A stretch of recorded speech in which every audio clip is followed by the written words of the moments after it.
নমস্কার, home cook with পুপু চ্যানেলের আরেকটি নতুন ভিডিও সকলকে স্বাগত। আজকে আমি তোমাদের সাথে শেয়ার করব আমাদের দৈনন্দিন দিনের প্রয়োজনীয় একটা সাধারণ সুস্বাদু রেসিপি। সেটা হলো চারাপোনা মাছের রসা। প্রথমেই চারাপোনা মাছগুলোকে ভালো করে ধুয়ে জল ঝরিয়ে নুন মাখিয়ে রেখেছিলাম। তারপরে কড়াইতে সর্ষের তেল দিয়ে তেল গরম হতে এপিট ওপিট উল্টে ভালো করে মাছগুলোকে ভেজে নিচ্ছি।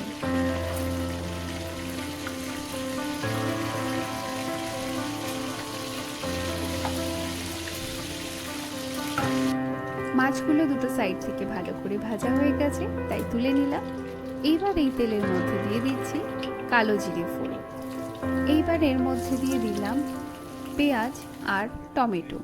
আমি একটা বড় সাইজের পেঁয়াজ নিয়েছিলাম, তার অর্ধেক দিলাম, আর অর্ধেক টমেটো আর পেঁয়াজ আদা রসুনের সাথে এইভাবে বেটে নিয়েছিলাম। এইবার সব কিছু 3 থেকে 4 মিনিট মিডিয়াম ফ্লেমে এইভাবে কিন্তু কষাতে থাকবে। এবার এর মধ্যে দিয়ে দিলাম 1 চামচ লঙ্কা গুঁড়ো, 1/2 চামচ হলুদ গুঁড়ো, 1/2 চামচ জিরে গুঁড়ো। এইবার আরও 1 থেকে 1.5 মিনিট মশলা ভালো করে কষাবো। মশলা ড্রাই হয়ে আসলে অল্প অল্প জল অ্যাড করে এইভাবে কিন্তু কষিয়ে নেব। এইবার দিয়ে দিলাম 1/2 চামচ মতো নুন। একটু নেড়ে চেড়ে এইবার এর উপরে দিয়ে দেব বড় বড় করে কেটে রাখা কিছু পেঁপের টুকরো আর কয়েক পিস আলু।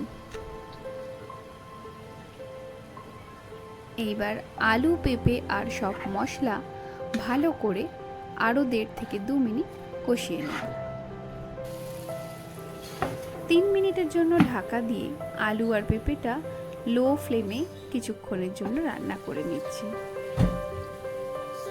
এইভাবে সামান্য জল ছাড়লে আবার ভালো করে এটাকে 2 মিনিটের মতো কষিয়ে নিয়ে এইবার এর মধ্যে অ্যাড করে দেব 1 থেকে 1.5 গ্লাস মতো জল।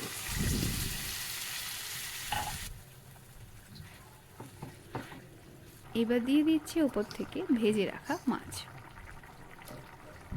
মাছগুলো দিয়ে খুন্তি করে একটু ভালো করে জলের মধ্যে ডুবিয়ে দেওয়ার পরে 5 থেকে 7 মিনিট ঢাকা দিয়ে ফুটিয়ে নেব।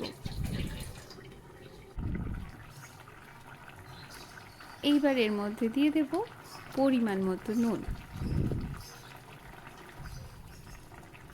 আবারও একটু নাড়াচাড়া করে এইবার এটা ঢাকা দিয়ে ততক্ষণ রান্না করব যতক্ষণ না এই ঝোলটা একদম মাখা মাখা হয়ে যায়।